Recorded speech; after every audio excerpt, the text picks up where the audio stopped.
Germany हुनरमंद कारीगरनि ऐं मुलाज़िमनि जी खोट पूरी करण लाइ 1 जून खां अपॉर्चुनिटी कार्ड यानी रोज़गार जा मौक़िया कार्ड जारी करणु शुरू कयो आहे। हिन नए कार्ड स्कीम तहत अहल माण्हू 1 साल ताईं जर्मनीअ में रहंदे मुलाज़मत ॻोल्हे सघनि था। जर्मनी डिघे वक़्त खां मुलाज़िमनि जी खोट खे मुंहुं ॾेई रहियो आहे, जंहिं सबबि मुख़्तलिफ़ शोबनि में पैदावार बि मुतासिर थी आहे। अपॉर्चुनिटी कार्ड हासिल करण खां पोइ मुलाज़मत ॻोल्हींदड़ माण्हू जर्मनी में ई पार्ट टाइम जॉब बि करे सघंदा। हिन लाइ खेनि हफ़्ते में 20 कलाक ॾिना वेंदा। हुकूमत तरफ़ां चांसन कार्ड नाले रोज़गार जा मौक़िया कार्ड असुल में हिकु रिहाइशी इजाज़तनामो आहे, जंहिं तहत यूरोप खां ॿाहिरि रहंदड़ माण्हुनि खे मुलाज़मत जी ॻोल्हा लाइ जर्मनी अचण ऐं हिते रहण जी इजाज़त हूंदी। जर्मन हुकूमत जो मौक़िया कार्ड अमेरिका में लागू ग्रीन कार्ड जियां पॉइंट्स ते ॿधल हिकु निज़ाम जो हिसो आहे। पॉइंट्स सिस्टम ज़रिए इन ॻाल्हि जो अंदाज़ो लॻायो वेंदो आहे त ख़्वाहिशमंद माण्हू पंहिंजी अहलियत, तालीम ऐं हालतुनि ते मौक़िए कार्ड लाइ अहल आहे या नाहे।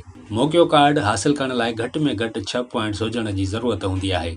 मौक़ियो कार्ड हासिल करण लाइ ज़रूरी आहे त ख़्वाहिशमंद माण्हू पंहिंजी तालीमी डिग्री मुकमल कई हुजे या कंहिं अहिड़े हुनर में घटि 2 सालनि ताईं तरबियत हासिल करे चुको हुजे जेको मुल्की सतह ते मञियल हुजे। हिन कार्ड लाइ जर्मन ॿोली अचणु घुर्जे या वरी अंग्रेज़ी ॿोली कॉमन यूरोपी framework of reference for languages तहत B2 लेवल जेतिरी ईंदी हुजे। हिन खां सवाइ दरख़्वास्त गुज़ार खे इहो बि साबित करणो पवंदो त वटसि एतिरा माली वसीला आहिनि जो हू जर्मनीअ में तेसिताईं रही सघंदो ऐं ख़र्च बर्दाश्त करे सघंदो जेसिताईं खेसि कमु नथो मिली वञे।